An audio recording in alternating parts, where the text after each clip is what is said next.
Yes, people, it's GG at GG on Wrestling on Twitter. Welcome to a brand new episode of This Week on BTE, the only place on YouTube where we look at the latest episodes of Being the Elite, breaking down and discuss our thoughts. Make sure you comment down below what your favorite part of Being the Elite this week was. Make sure you drop a comment. Make sure you like the video. Please make sure you are subscribed if this is your first time here.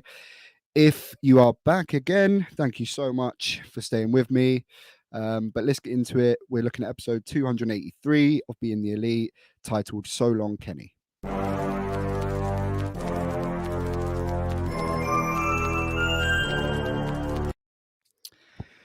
So, before we get into the episode, as always, guys, make sure you follow me on Twitter at GG on Wrestling.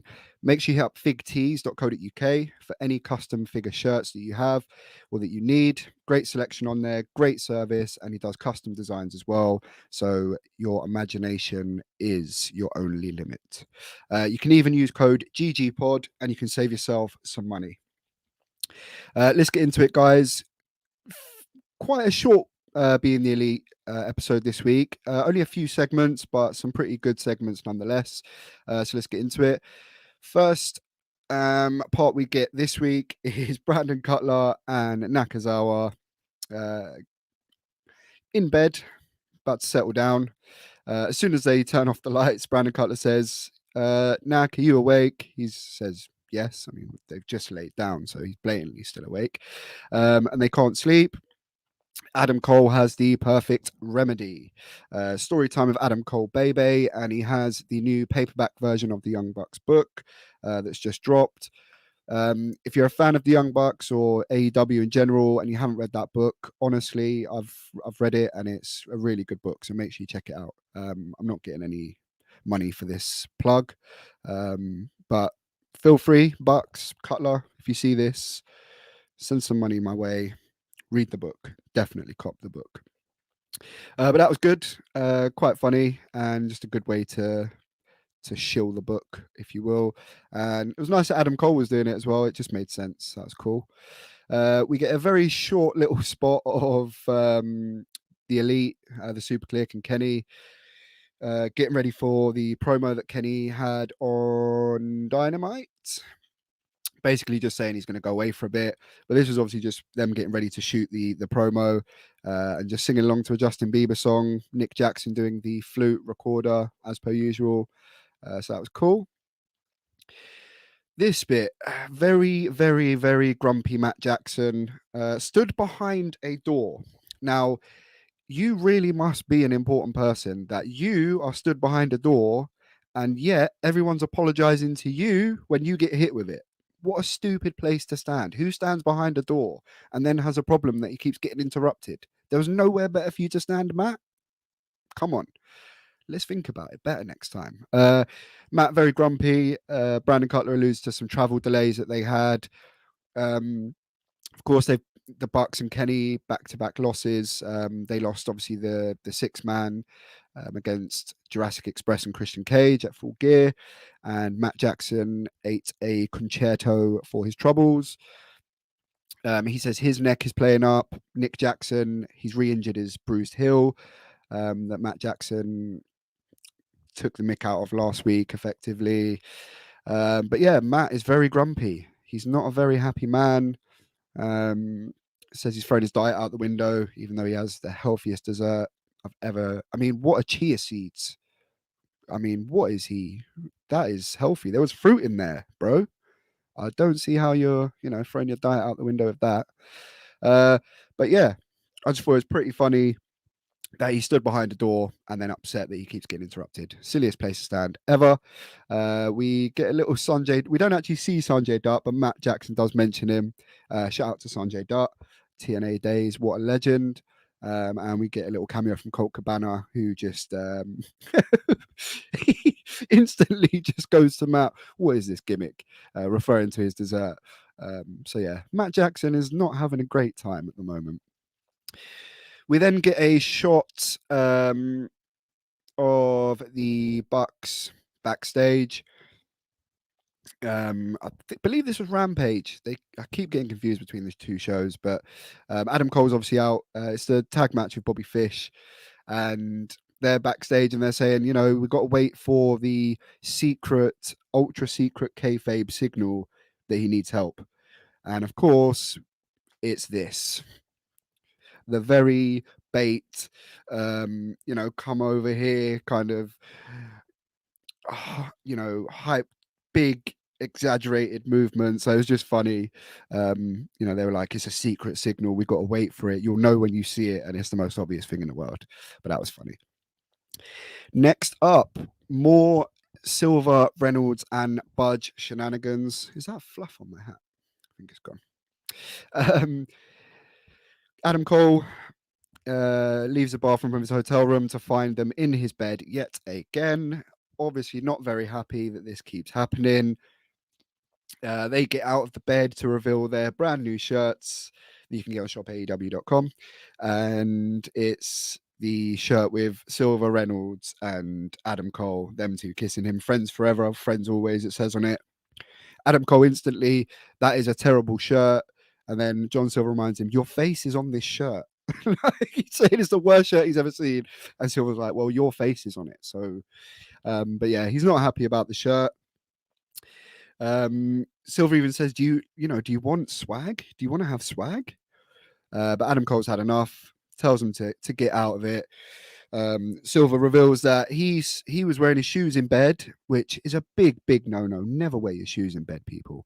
Even someone else's bed. Even more reason, don't wear your shoes in someone else's bed, let alone your own.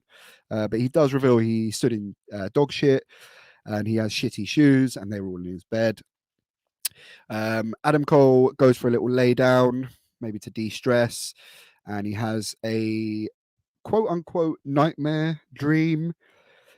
I mean, was this shoot or kayfabe? Because maybe they were still in the room, so maybe this did actually happen. Who knows? Adam Cole wakes up. He's fully dressed in bed. He even gets up and says, "Oh, why am I still in jeans? I mean, you got into bed with your jeans on. What is wrong with these people? Fully dressed going to bed." But anyway, takes a smell of his armpit, realizes he needs to change his shirt. Luckily, he has a shirt sat on the other bed waiting for him. And of course, it is the new Budge shirt, effectively. And as he realizes what he's wearing, he takes a look in the mirror. And Silver and Reynolds have already, I mean, they may have never left the room, but they sneak back into frame, realize that he's got it on, and take the mick out of him, which was really good. Nice little segment there. Oh, he's back. He's back again. Ryan Namath. So we get a Ryan Namath segment. His assistant Milk comes over to him, says, Anna's left you.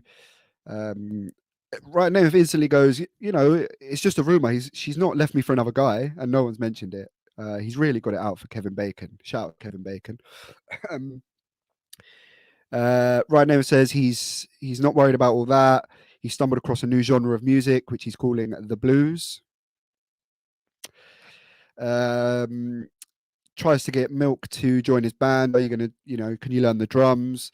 Milk's not very enthusiastic at first, but Ryan Namath says that Reggie is going to be annoyed. Who's Reggie? Of course, it's Hotfoot Reggie, the fastest fingers in Detroit, which, of course, he must be well known because Milk proceeds to agree to join the band. Ryan Namath says, go get your big boy hat on, and he calls him a good cream boy. But yeah, that's pretty much it from here. Blatantly, you can tell, obviously, they've played the trumpet or trombone sound over. Yeah. But yeah, same old stuff.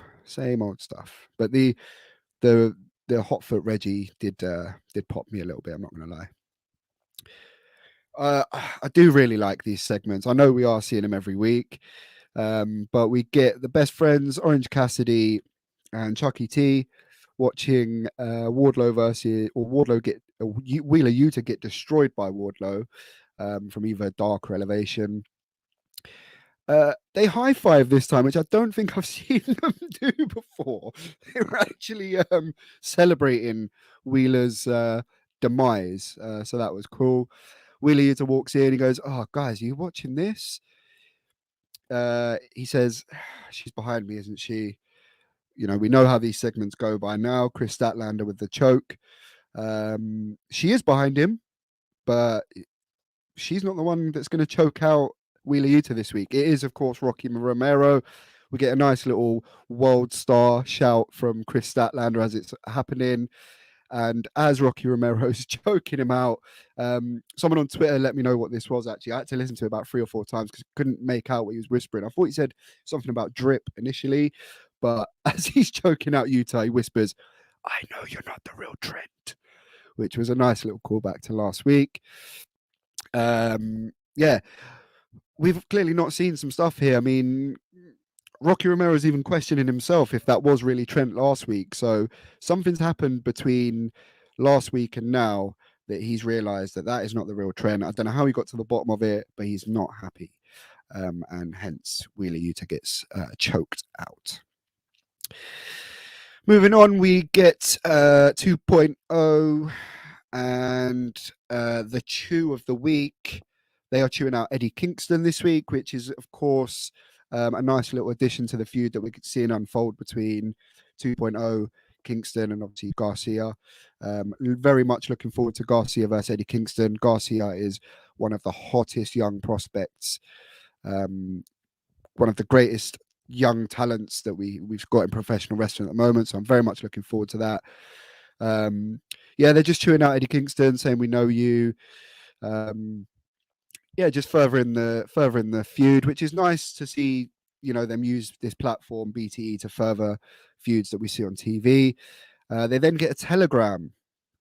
I don't know what year this is that we're getting a telegram, but it's from Brandon Cutler, basically saying you've not defended your BTE title in 30 days. I'm aware you're having a tournament, but you have to defend it within the next 30 days, or you will be stripped and have to vacate the title. So hopefully we get something happening very soon, because we didn't even get any BT title contender matches or anything this week. So hopefully next week. The final segment was obviously really, really good. The Bucks, Adam Cole, Nakazawa, Kenny on the bed, and Cutler behind the cam. They're all in the hotel having a munch, chilling out. They're all not very happy. Matt Jackson says he's going to do alcohol for the first time. Kenny says it's good that we're here with friends. Always good to try these things when you're amongst friends. Just advice, life advice. But yeah, they're just wallowing, if you will. They're not very happy. They're talking about, you know, how they used to get really nice hotel rooms.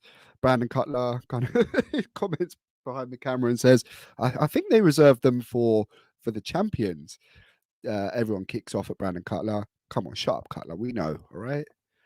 Brandon Cutler is brilliant at these moments, just stating the obvious. I just love it. It's always funny. But excuse me. But this was brilliant. So if you're not aware, if you're new to being the elite, of course, Adam Cole was kayfabe murdered from drinking a Monster Energy drink 4 years ago on being the elite. That's why we've not seen him on the show for so long. Adam Cole picks up a gift for Kenny, which is, of course, a Monster Energy drink. Now, this had me going, I will not lie. So we know what happened with Adam Cole, and we know that Kenny's off on a break and he's getting some surgery and healing up, which he desperately needs. I legit thought they were going to kill off Kenny on this episode at one point.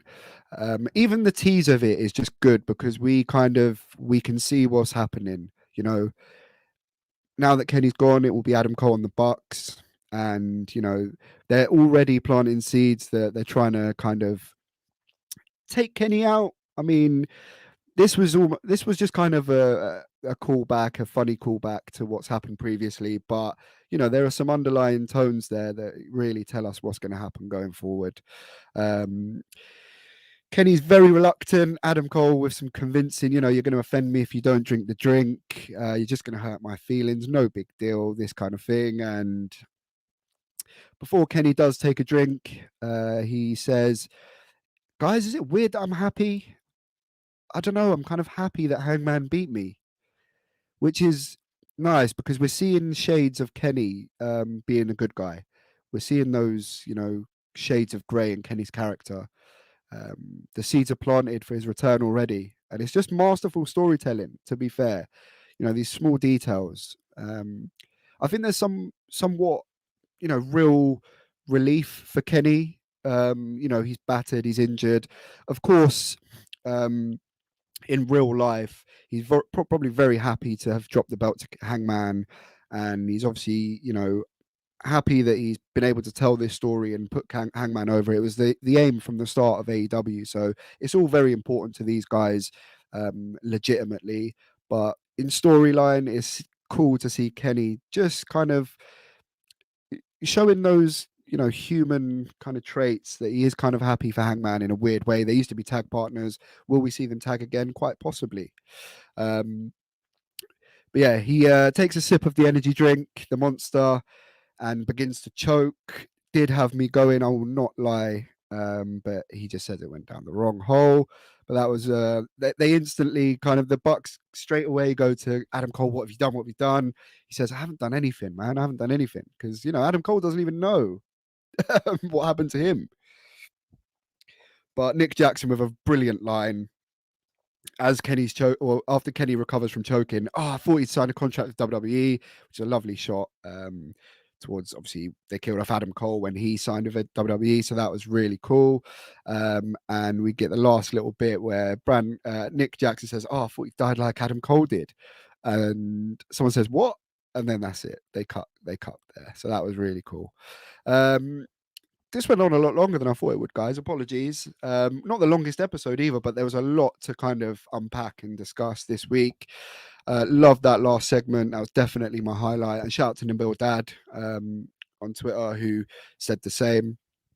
But yeah, just masterful storytelling, these little details and the seeds that are sown, and the preempting and the kind of stuff that we will likely see going forward is all starting to kind of just peek its head out, which is good. So we'll leave it there, guys. Don't forget to visit figtees.co.uk for all your custom figure shirts. Use code GGPod and save yourself some hard-earned money. Great selection, great service. Can't recommend the guy enough. Make sure you follow me on Twitter at GGonWrestling. Please like the video. Please drop a comment if you enjoyed it. Please subscribe if you're new to the channel. And if you're not new to the channel, thank you so much for joining me again. Sad to see Kenny Omega go. As the title said, so long, Kenny. You will be missed, but you've earned your rest. That is it, guys. Thank you so much for joining me. Respect yourself. Don't neglect yourself. Peace.